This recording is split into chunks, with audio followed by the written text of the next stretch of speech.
Hey, what's up, y'all? I'm Scott. I'm Shatay, and we're the Hazes. Welcome to the Love Haze, where we believe that healing and wholeness are not just destinations. Amen. That's right. We believe they are a journey. And here on the Love Haze, we talk about how to navigate through it. Yeah. Absolutely. So today, we're going to be talking with Patrice and Chris Thompson, our favorite neighbors. And they are the co-leads of Marriage Matters. Yes. And we want to talk with them a little bit more about why they started Marriage Matters, what it means to them, and what they've learned so far, just being a married couple, and their drive behind wanting to share information. So welcome, Chris and Patrice. Thank you. Thanks. We're so excited to be here. That's what's up. This is awesome. All right. Let's get into it. All righty. Okay, first question. Can you tell us? We want like the backstory. How long y'all been married, and why are y'all passionate about marital relationships? You want me? Yeah, you go ahead. Sure. You go ahead. So we've been married for almost 6.5 years now. Nice. And Thanks. it's been a beautiful journey. Yes. And the reason I would say that we are passionate about marriages is because people, like, society likes to make it seem like, oh, here go your ball and chain. Like, they like to make it seem like it kind of has a negative spin on it after the wedding. Like, they glorify the wedding, and then after that, it's just kind of like, all right, figure it out. And so our passion comes from just really wanting people to know that marriage is fun. Yes. It's work, it's fun, it's enjoyable, and you just don't see enough good whole marriages. And so that was my reason why. And me, I didn't grow up seeing positive marriages, none striving, none being like anything I wanted to strive to have. So after having a marriage and seeing how great and beneficial it was like, I want to make sure other people, how would I say it, continue or grow in their marriages. So us talking about it, us going through our trials and tribulations, we was like, let's talk more about it so people don't feel alone in the marriage. Yeah. And that way people can get through it, because when you don't feel alone, you're like, okay, this is kind of normal. I can go through this. I can continue. I can keep pushing. And with that, we started meeting people and hearing people say the same things. Like, man, I thought I was the only one that went through that. Part. Okay, I thought so. It was just like a whole big revelation and opening up. It was like, okay, wow. So we went to one conference, and after leaving that conference, we were arguing throughout the conference. We were fighting. Literally, year 2 was our year. Yeah. That was our make or break year. Like, we literally we had a conference, and you stayed at the hotel. Yeah. And we're arguing in between sessions. Like, on the breaks, we're going to the hotel room. Like, we're in the hotel room, like not even sitting in the same area. And then we leave, and it was like, that was so great to hear, like, somebody else who went through this, who's years down the line, who have figured things out, and they still go through the same things that we're going through, but they went through it. They're still together. Yeah. So that means you can do it, and it's okay. Mm-hmm. So we just were like, okay, let's go back and strengthen our brethren, people around us, so there's not so much divorce and things of that nature. So that's how we just started moving and putting together a group to strengthen the people around us, and it just kind of started growing by word of mouth. Yeah, That's beautiful. Marriage Matters is basically just a place where like-minded couples can come together with the common goal of saying happily married. That's what we say with everything when we meet. That's our goal. So we just want couples to be able to know, like, these issues you're going through, we all go through it. Somebody has been through it, you're not alone. Because what leads a lot of people to divorce is I feel like they think marriage is supposed to be so perfect. And if you have any little hiccup, it's like, oh, this ain't right. I'm out. I'm done. I'm going to tell my mama I don't have to deal with this. But once you hear other people have the same issues, I feel like it helps to strengthen even your marriage. Like, you can get through this. So that's basically the why. I love that. I remember when we were getting married, so engaged, and I love research, and I love asking people their experiences because I like to try to be as prepared as I possibly can. I know it's a control issue. It's like that's a therapy topic, but one of the things it really is a control thing. It's a woman's thing. For the And so I remember though everybody saying, things that were hard. It was kind of like the common thread. Like, this is hard, this thing is hard. And there was one person who I went to college with that happened to have gone to homecoming that year. And she was like, everybody's going to say marriage is hard, and it's not. And she was like, maybe they chose the wrong person. She said, it's work, but it's not hard. Right. And it's not all bad. And there are some beautiful moments if you feel like you have the right person. And that really just stuck with me because everything I always heard was, it's hard, it's tough, it's hard, it's sacrifices, this. And yes, I think those are part of it, but that's not the full story of it, Not at all. I think that's the part we miss. Right person. Yeah. Your values aligned. You know what I mean? We're going to disagree, but I inherently feel like this is my person. Right. That part. Yeah. I feel like sometimes we get married and we don't invite the friendship in. You get married and this is just my spouse. Where this should be my spouse, my friend, my person. Like, this is my teammate. We are Team Thompson. Through and through, and we play for the same team. We're on the same team, and we go to bat together. So that was one of our biggest takeaways from that conference was, you are not my enemy. Because even though you may not agree with what I'm saying or go or do what I thought you should do, you're not my enemy. Right. Yeah. We're working together, so I need to still put you forward and push us forward. So whatever that looks like. That's what I need to be doing. Right. I love that. I think it, at baseline, when you get to baseline at the end of the day our starting point is that we are attempting to achieve the same goal. Yeah. Right. And I think sometimes we may have disagreements on how we get there. Yeah. And if you get caught up in those things, then you can always get off track. But I think that's a whole word. Right. We just try to remind ourselves that, we're trying to achieve the same goal, but I've had 44 years to be who I am, and develop those ideas of how I think you should get to a destination. Yeah. And then Shantae's had her 40 years to be able to think about how she wants to get to a destination, and trying to help those things kind of meet in the middle after you've had all of that training. And so marriage for us has been just as much about learning each other as it has been about unlearning bad habits. That's that. Yeah, unlearning some things about how this team should function. Come on, right? So this team has to function in a way that's beneficial for both teammates. Yeah, right. So having to find our way and navigate our way through that is this team. Right. It's a challenge. Because you have your team that you played on your whole life, which is your family. Exactly. And you know how that team works. You're like, I've been doing this like this for 36 years. This is how we gonna do it. Yeah. This is how the shirts get folded. Right. But what you learn to work for this team, I like that. Yeah. That's a whole That's a whole word. In your opinion, what does success in marriage look like? Okay. Success in marriage looks like a functioning and a communicative relationship. If we're able to talk, communicate, no matter what the situation and feelings are going through, that's success to me. Because no matter what, I should be able to talk to my person about any and everything. Yeah. Right. And if I can't, that means we're not succeeding, because there's something there. I'm scared, I'm fearful, I'm nervous, whatever it is, but I shouldn't be with my partner. And with that means I'm not successful in what I've been doing. Because if she can't talk to me, that means I haven't communicated well. I haven't responded well to her communicating to me. And so that means I failed at some point in the relationship. Monetary wise, that's a part of relationships, but that's not what drives a relationship. Yeah. A lot of failed marriages do go down because of financial issues, but to me, money doesn't really mean that much to me. Yeah. And so our relationship and in our marriage, communication and the ability to be themselves is what means the most to me. I like that. To be themselves. I like the fact that I like who she is. I like that she can be who she is. That's sweet.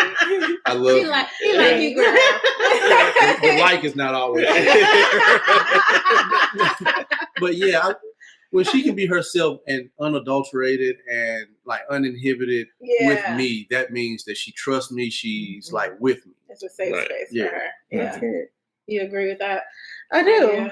I completely agree with that. I think marriage is just determined not to give up. And when I say that, I don't mean you just sticking with it because you're sticking with it. I mean, by not determined to give up, that means that you're saying, I'm going to do what it takes to make it work. That means looking at myself and looking at what I'm bringing to the table and making sure that every time I bring up an issue, I'm also looking at what part have I played in this. Like I'm evaluating myself. Yeah. I'm going to my spouse and not to everybody else about whatever we're having on. So it's really just deciding every day to be there and to work through whatever it may be that you're working through at that moment in time and being sincere about it. That's success. Yeah. What do you think, Mike? I think we're still actively defining success in marriage. Change, maybe. So for me, I think, a portion of what Chris said too about just being sure that I communicate. I've even in the last 2 weeks, just had to tell Shatay, like, okay, I'm actively in the middle of a shutdown. Yeah. So I'm just letting you know what's happening here. So it's having safe spaces are very important to me, right? So I know that Scott is gonna Scott, right? So that's gonna happen. And as life happens to me, I can be triggered towards some old bad behaviors, or I can take that trigger and cope, in new and healthy ways. The most important thing for me in these spaces have been being able to tell Shatay, like, I'm in the middle of this shutdown, like, and I'm gonna need your help to navigate this space. Right. And probably last week or a week and a half ago, I remember just telling Shatay, like, all right, I'm mad at God. I wanna quit the podcast. I don't want to do nothing else. I don't want to go therapy. I'm about to stop my recurring tithe. Going back to do nothing else. And she was actively able to kind of just talk me off the ledge, like, no, man, that's not what's up. That's not what we doing in this space. So let's figure out what you need in order to, get through this. Right. And even though I wanted to give up, it was more about like being able to lean on my partner and being able to expose those weak spaces, right? And being able to lean on her to be able to help me navigate through that. Yeah, and I don't think it was weak spaces. I think it was just honest spaces. Like you said, just being your full self. I think one of the things that I appreciate about us is that even when we are disagreeing or in our feelings, that we verbalize it in some kind of way. Yes. Like, this is how I'm feeling right now. Or you said this thing, and what I heard was, you called me ugly and I ain't shit. Like, I didn't say anything. Right. You know what I mean? That's just kind of how I interpret it. So to me, I think marriage, any relationship, that it's fruitful. So that's important to me, that there's alignment in our values, but we're bearing fruit in some kind of way and we're thriving through it in some kind of way. And I think along the way, to your point, like communication is like just super big. So for us to just be able to be like, I'm upset with you, or I'm upset with me, or I'm upset with God, and this is just how I'm feeling right now. And my thought to Scotty at the time was, feel how you feel. If you got beef with God, just tell him. Yeah. Like, just like, give him all the smoke. And he was like, oh, I plan to. You know? So I'm gonna tell him. Right. So we release it, because I think if we hold on to it, that's like how resentment and all the other things like build up. And then it's like, if you hold on to it and you're not communicating how you're feeling in whatever moment with your spouse, it can drive a wedge between you two. Because now you like, well, I don't know what you're going through. Like, you're not talking to me. Okay, cool. I'm gonna let you do you. And then you can get in a position where it's like, without you even knowing it, now you guys are growing further and further apart because you're not letting them in. Yeah. So they don't truly know you. You guys, it's surface, very surface. And so I feel like that's so important and so key to just kind of be like, no, this is where I'm at. Like, to be vocal about it and to feel safe in that space. Communication is definitely a huge part of it. And we kind of talked about this yesterday, just being in a place where you can say, this is how I'm feeling, this is where I'm at, and knowing that it's not going to be used against you. It's not going to come up again. Right. It's just going to flow from there. And you're going to help me get through it. Yeah. And so I think that's beautiful. It's awesome to just be able to have that. To just be able to say the thing. Yeah. But I got to commend Scott for just, as a man, asking for help. Like that's a huge jump for a man, because for the most part you've been taught to be on your own, be like self-sufficient and take care of it on your own, because most of the time it's you by yourself. Like until you get a relationship partner, is I can take care of it, I'm gonna make it happen. It's on me. Absolutely. So you get to a point in which you don't ask for help. Until it's to a point where I'm about to die, I gotta ask for somebody to help me. Right. But if it is not at that point, I got it. I'm okay. Like when someone asks you how you doing, oh, I'm good. Like that's just a standard reply. It's what comes out. You can be having tears in your eyes. Oh, I'm good. Like that's just what you say. But to ask somebody for help and to have somebody that you can ask for help is huge. Yeah, that's different. And it's one of those things that I know about the way that I was raised as a man, and the way most of us were raised as men, to be able to at all times protect, provide, all of those things. And when you reach a space where you can't do that, it's like this withdrawal into my shell until I can do those things again. But having a space where you can pull your partner in and say, hey, you know, these are my vulnerabilities. I need help in this space. And knowing that if I don't do those things, then I'm probably going to do something different, that I'm going to make a decision that's not going to be healthy for the relationship, or is not thoughtful of the relationship. And most of the time when we are going through things, especially with the people who are closest to us, I would either attack this person that's closest to me. She's going to feel it in some way. So I might as well pull her in and allow her to be a part of it, and, you know, give me the support that I need, and vice versa, rather than make a decision that's going to impact her anyway and risk it being a bad decision. Something that we had not discussed. Our relationship was delayed by a year or two, because that's where I was. It was like I wouldn't get in a relationship until I bought myself a house. So I told her, I was like, well, I'm in the process of buying a house. I can't be in a relationship because I got things that I need to accomplish before I say I can fully take on somebody to, like you said, provide for, be their security. How can I be your security and I'm living with somebody else? So that was just my mindset. And at the point we were just like, we just got to go for it. Like the house is not going to make or break or change this relationship. And then actually us getting a house together is what, like, it just continued what we had already had. Yeah. That word partnership, right? It's super important to us. And I think we are always going back and forth, like defining what our partnership looks like, because it's not really 50-50 in every way, but it's like we're both putting in some sort of effort. Exactly. We have a lane. He has his ministries, media, food, like all you know what I mean? But we have the things that we excel at and we bring to the table as a partnership that I think is really important, and the only thing that actually works for me. It's not like traditional gender roles either. Do you know what I mean? Not traditional expectations. And we get to decide it in a way that works best for us. I think is what I appreciate the most. That was a learning point for me.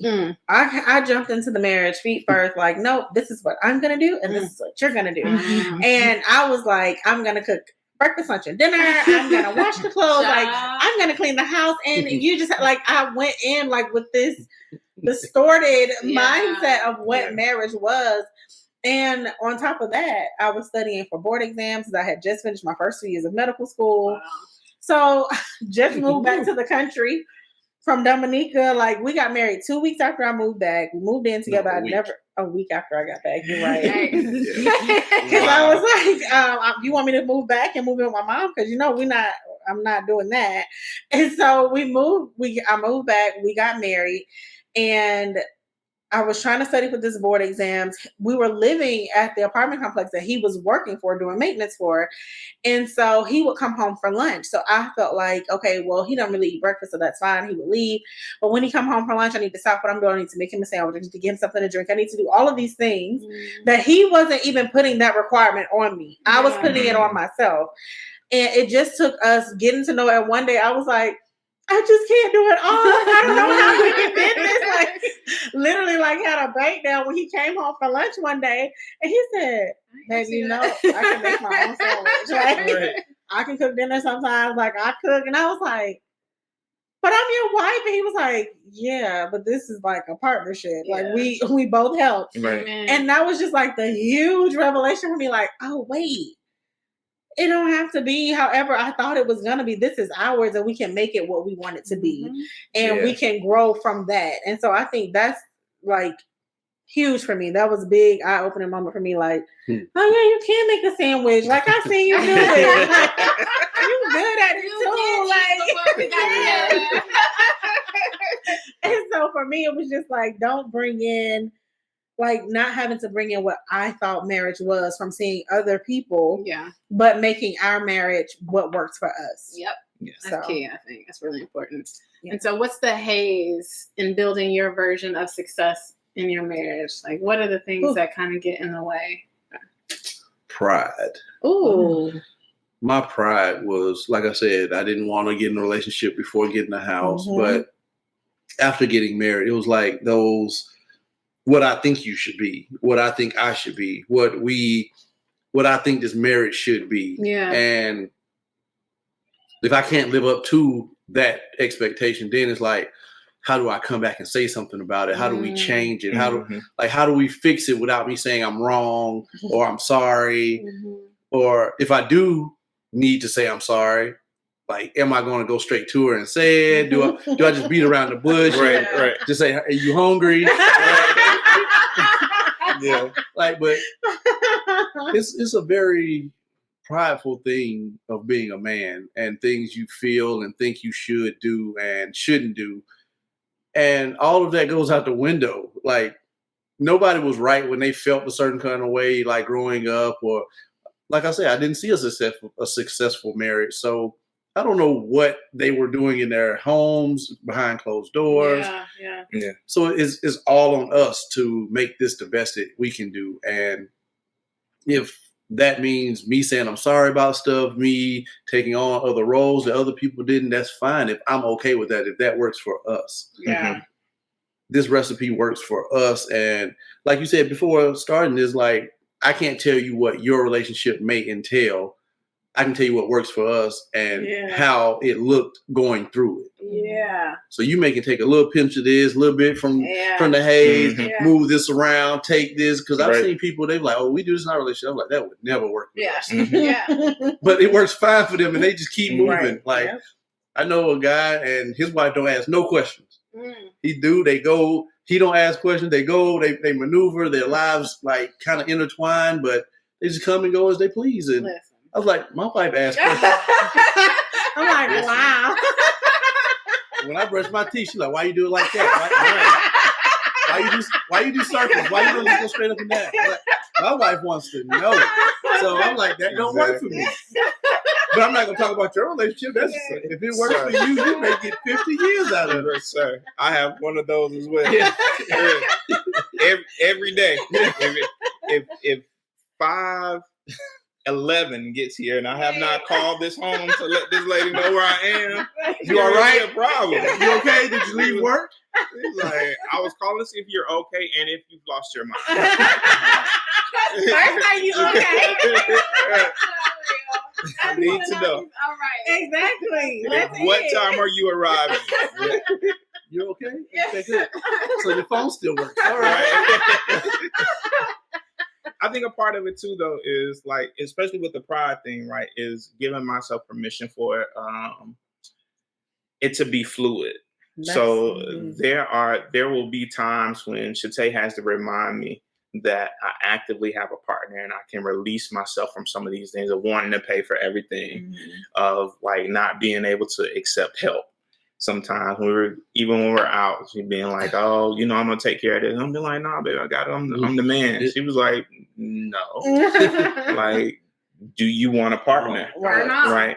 How hard was that for you to like accept difficult? Very difficult. And I mean, this is, you know, this is my last marriage, right? This is my second marriage, my last marriage. So in my first marriage, you know, I had to take care of everything or it wasn't going to happen. And so I developed, like it became ingrained something. And it was also something that I was taught growing up from my dad. So, coming into I prayed for a partner though. That part. And then getting the thing that you pray for, and then still being a little skeptical sometimes, still being like, don't worry about it, I got it. I mean, it's cool you got, but I'm straight. I got it.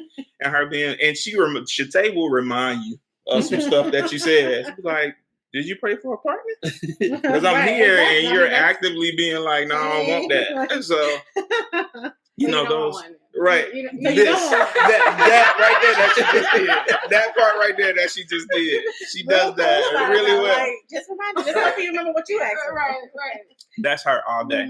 And giving myself permission to be able to receive that kind of feedback and make the adjustment. Knowing that things will happen that will trigger some of my old stuff. And then, having a partner that knows those intimate spaces and is able to pull me back up out of that and remind me of the things that I pray for and that it's here, and that, we're going to be okay. Yeah. And he did the same thing does the same thing for me.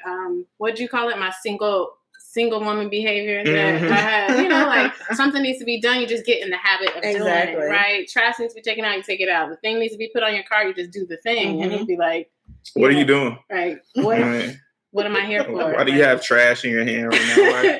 Why is there a screwdriver out? Like, what's happening right now? Single woman behavior, that's what we called it. But you just get used to doing it, but because you have to. But what I'm hearing the through line is, and something we talk often about, is just like vulnerability. You know what I mean? Just having enough courage to be vulnerable. To say, be in a space where you're uncomfortable. You have to say that you need something. You can't really make it happen by yourself, or it's outside of the relationship to make it happen by yourself or something like that. So it takes a level of being vulnerable. I think for me, it even takes a level of vulnerability to be like, when we are spatting, for me to be like, actually, I feel this way. You know what I mean? Or to not just completely shut down, which I'm like really, really good at. Just like shut down and like not talking at all. For him to be like, oh, so we just not gonna talk to each other at all. And then it requires some vulnerability to be like, well, it hurt my feelings. Do you know what I mean? I think for me, it's kind of in alignment with what you're saying. I should say, just really learning to just let my walls down, like to just be me and to know that I'm not perfect. Like I know I'm not perfect, but I'm right. Like I'm right in this. Like don't know it, just know it. Bless up. So really coming to the realization and understanding, like, it's okay. Like, you were right, babe.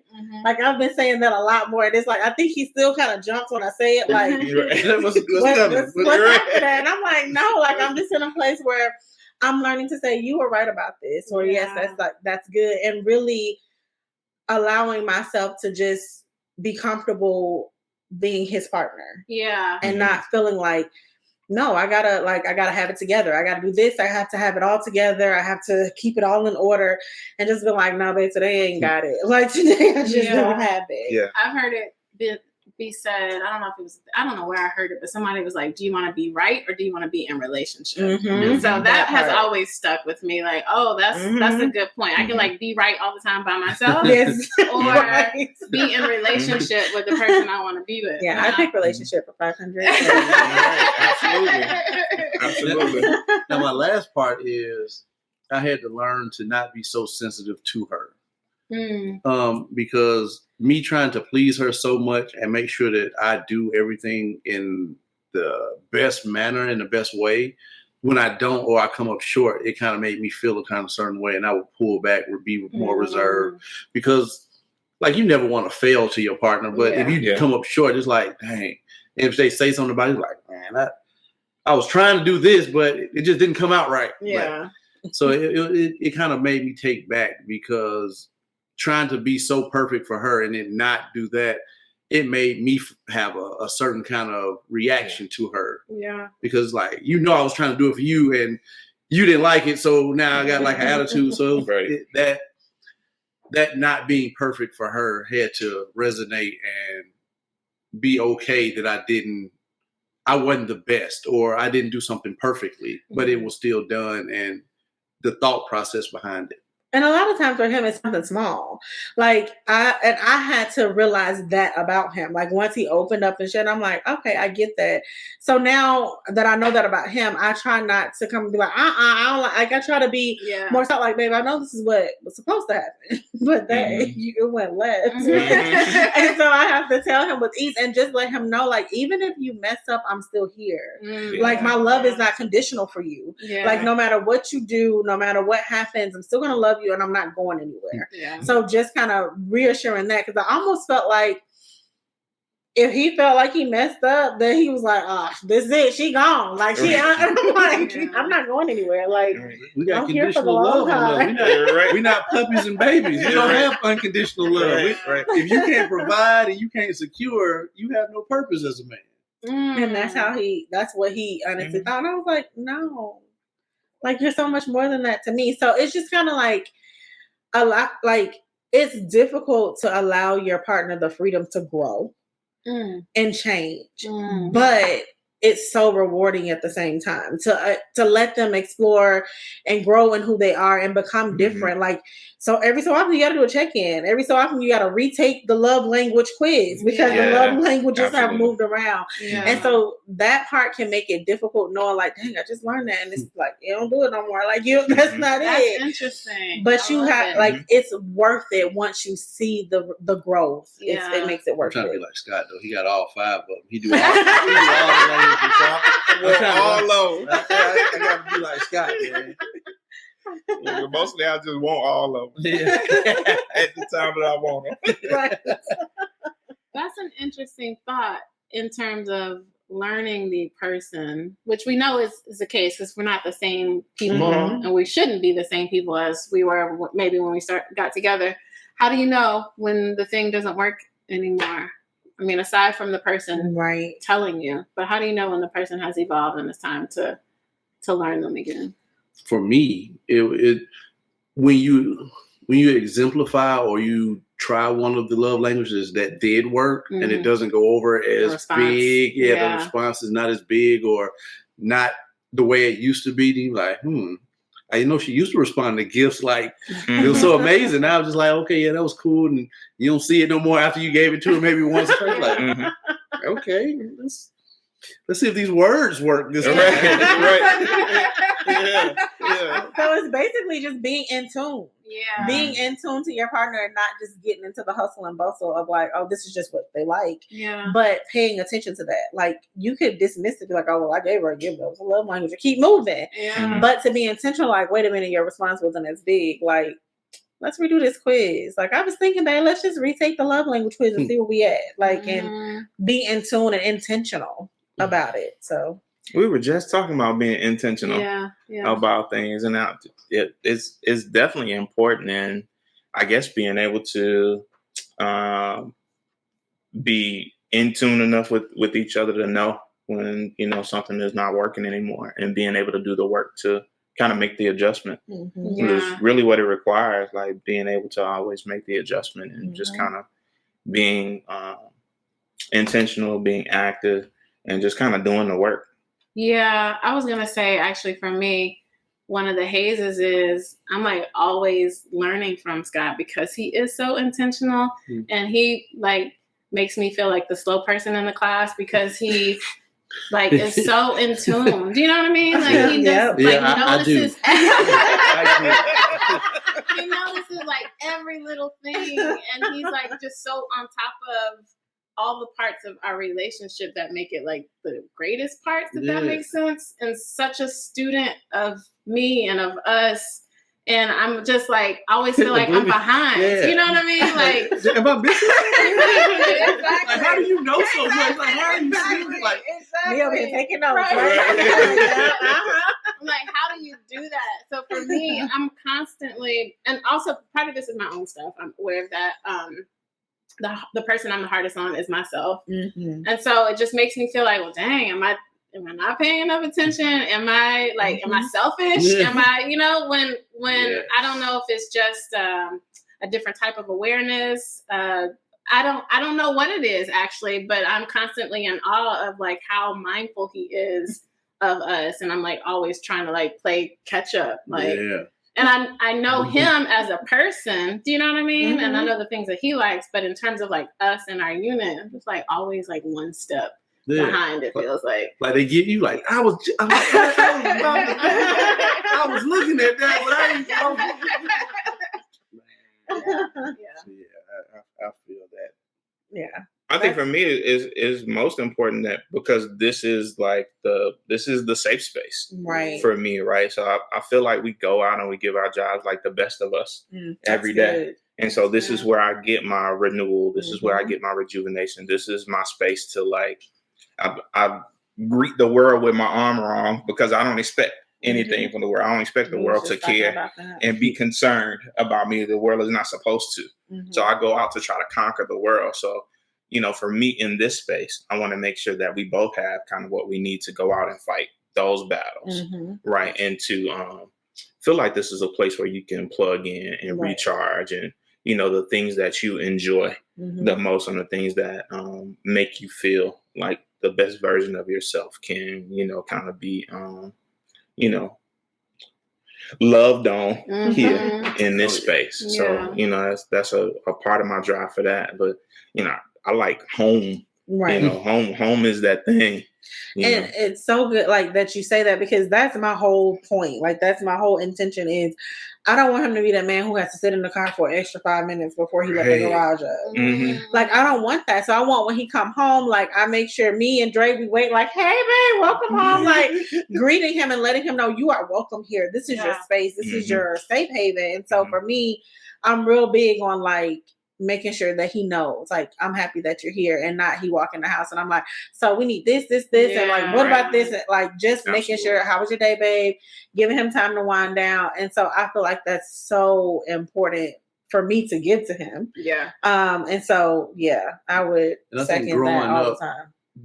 Growing up, seeing my mom do a certain kind of way, I kind of fell into that when we got married. So she would come in like, just give me a few minutes. She would go to her room and take like 10 minutes before dealing with anything else in the house. So that's kind of where I was when we got married. It was like, when I come in, like, hey, how you doing? Give her kids now.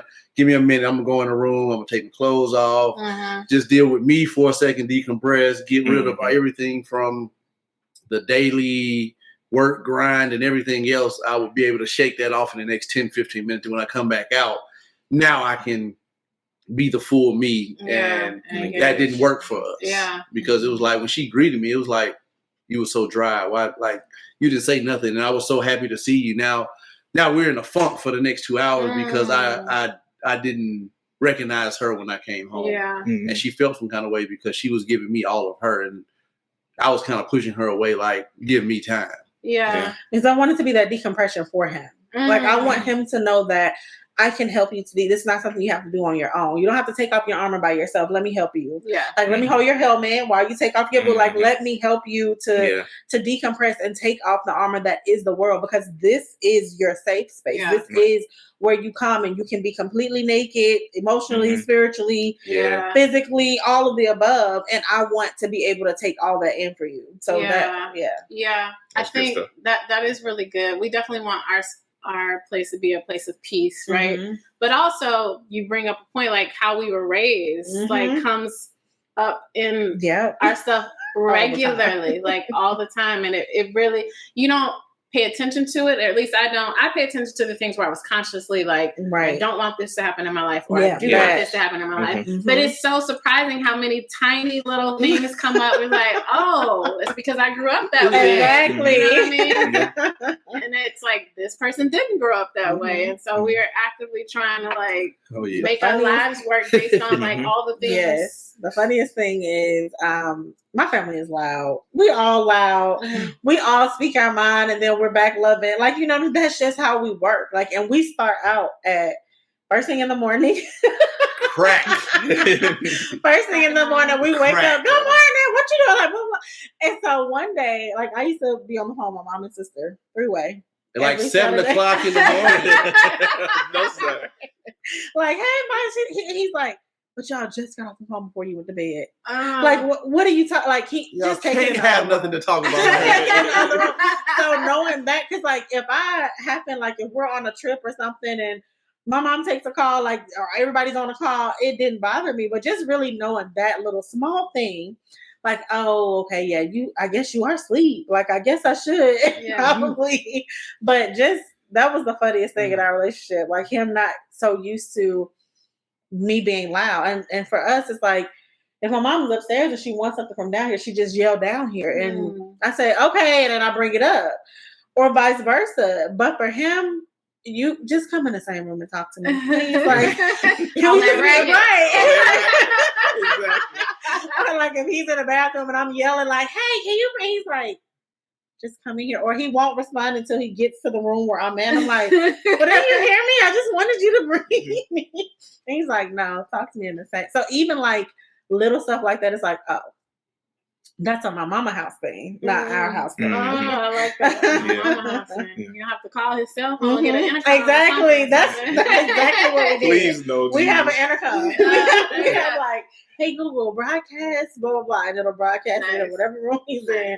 Or I call him. Oh, I'm sorry. Look,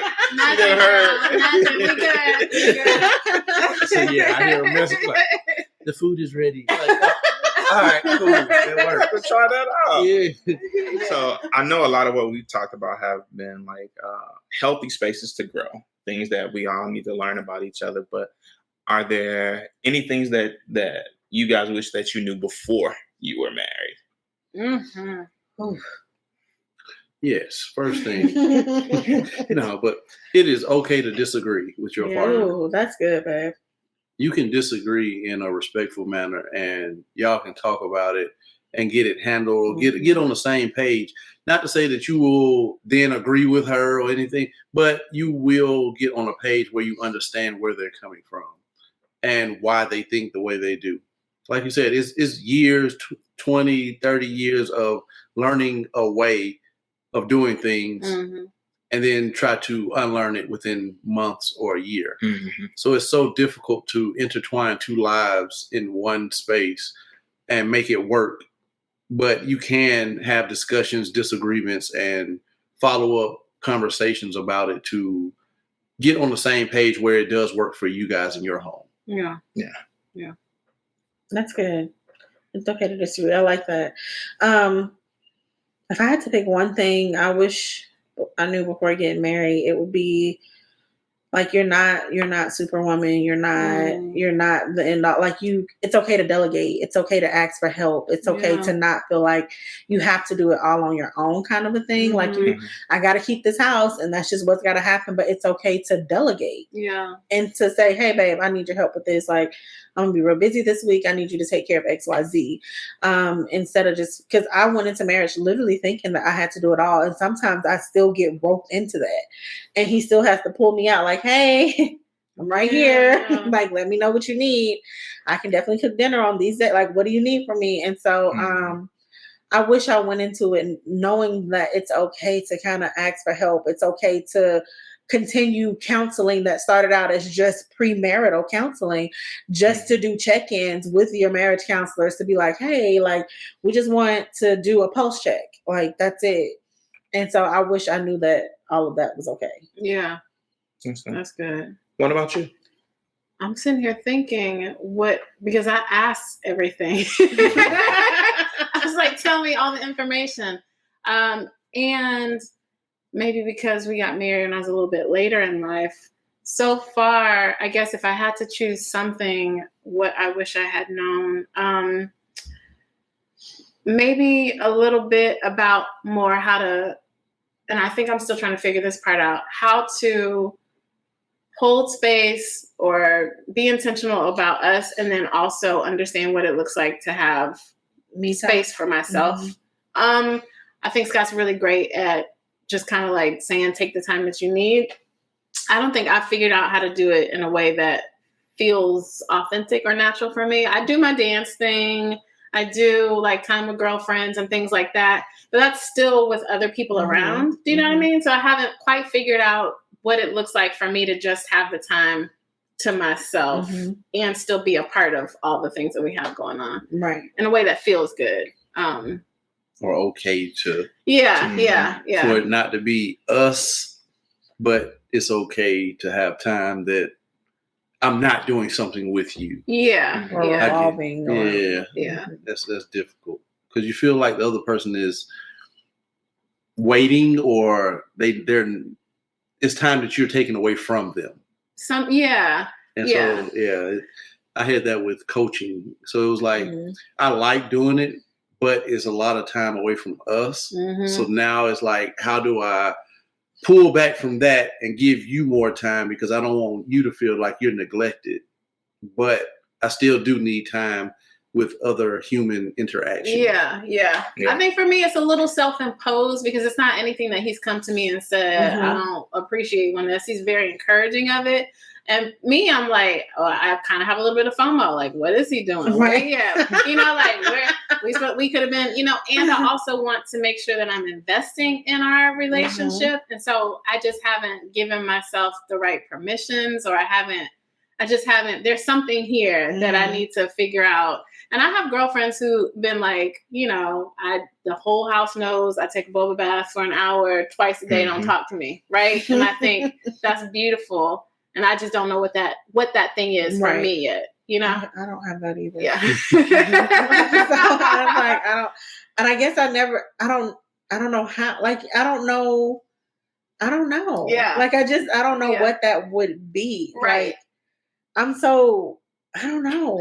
That's interesting to think. I never thought about it. Like, I don't have like, babe, this is my time, to just breathe or to, I don't know. That's interesting. Yeah. Part of it is sometimes it's my walks. That's been very helpful for me. But then sometimes I'm like, I want you to come on a walk with me. So it's like, I don't know what the thing is. Yeah. I don't think that's necessarily a bad thing. Yeah.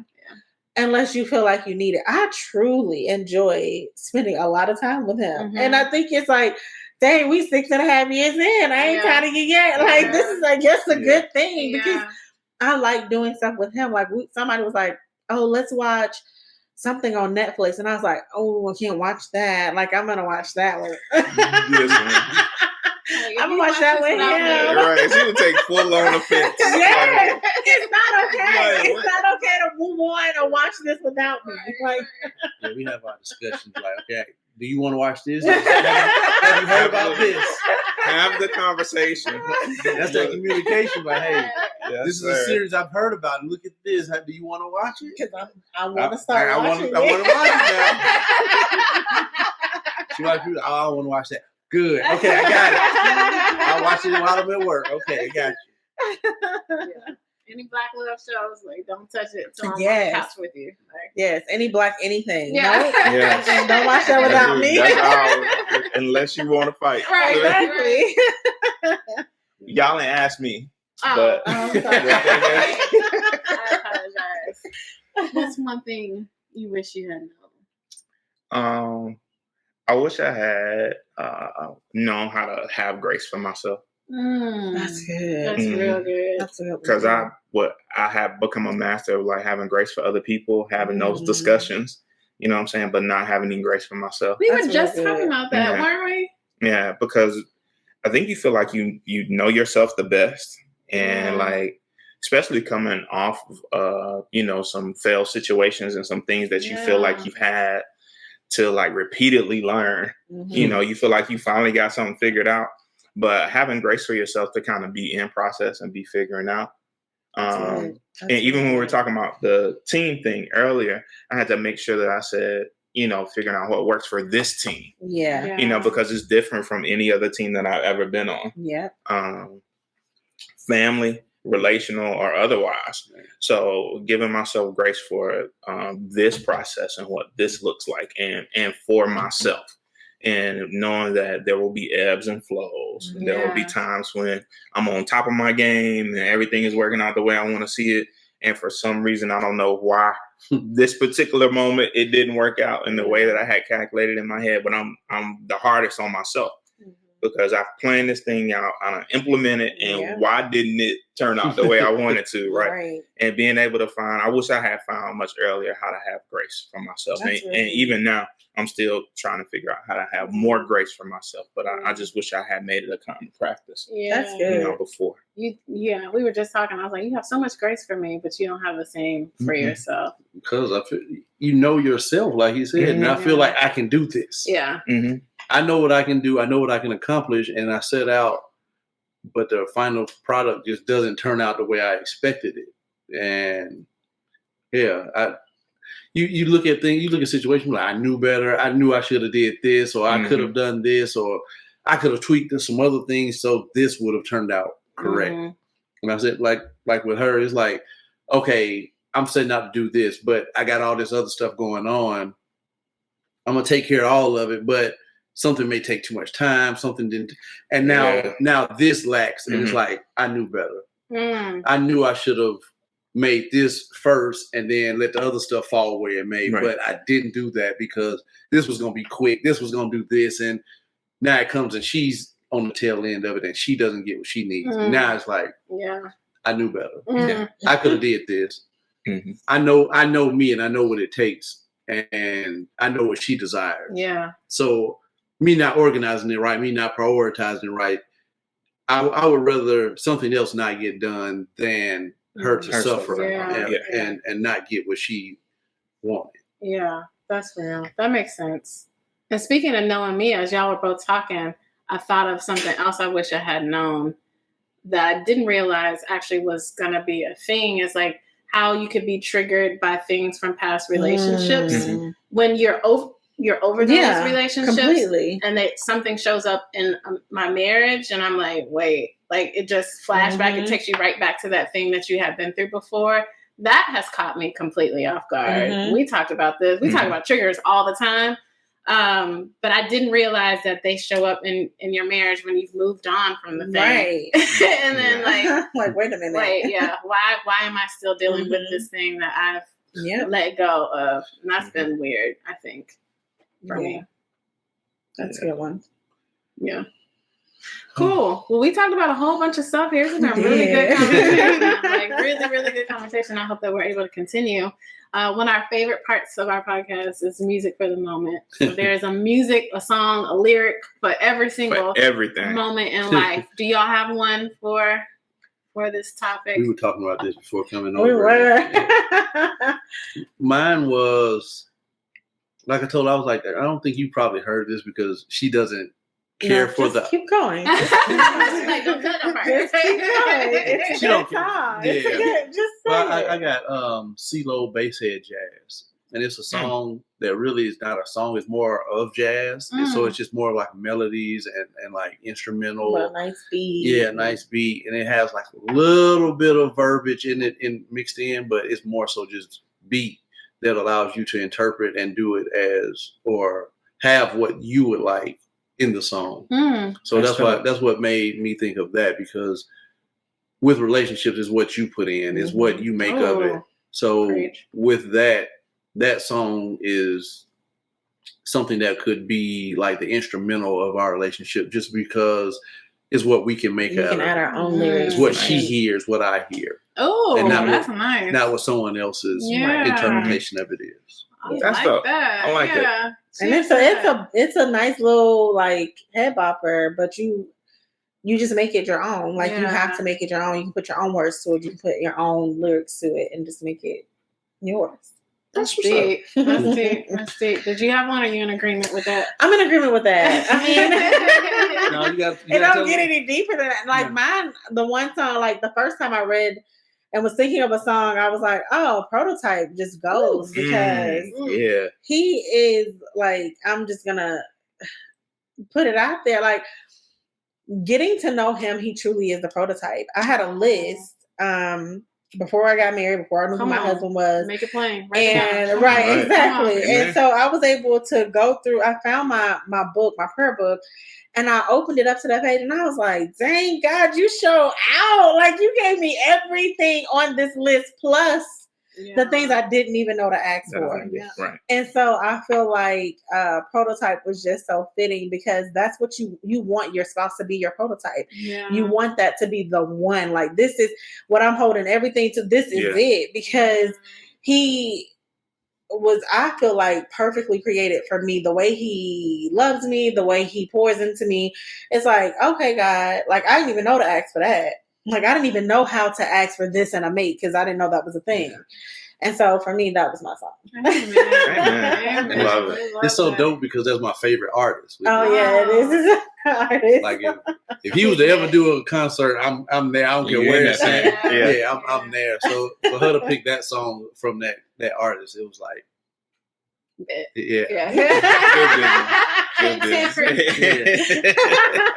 We were trying to think of a song. I don't know if you came up with one officially, but the one that I thought of was Anderson .Paak, Make It Better. Specifically for what you mentioned in our conversation in terms of like, are we going to make some new memories? Are we going to invest in this differently if we're going to move forward? Like, what was working for us when we started is not working right now, and what are we going to do about it?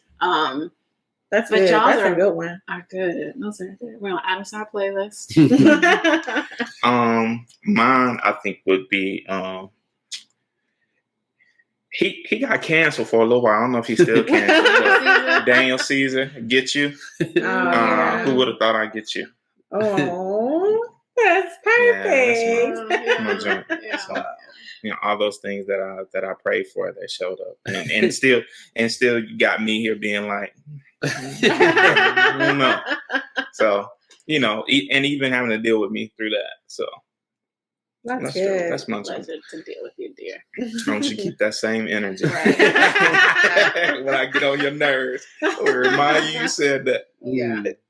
Well, this has been real. We appreciate y'all. Thank you for having us. This conversation has been everything. Definitely fed my soul, filled my tank. And we're going to wrap it up, right?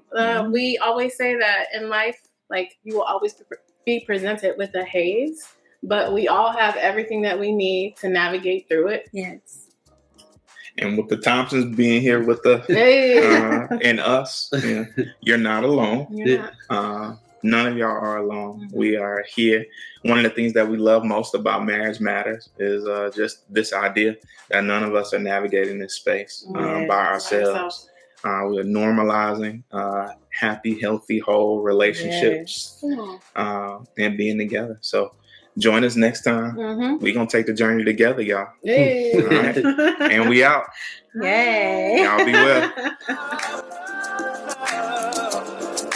Why'd you take so long to come to me?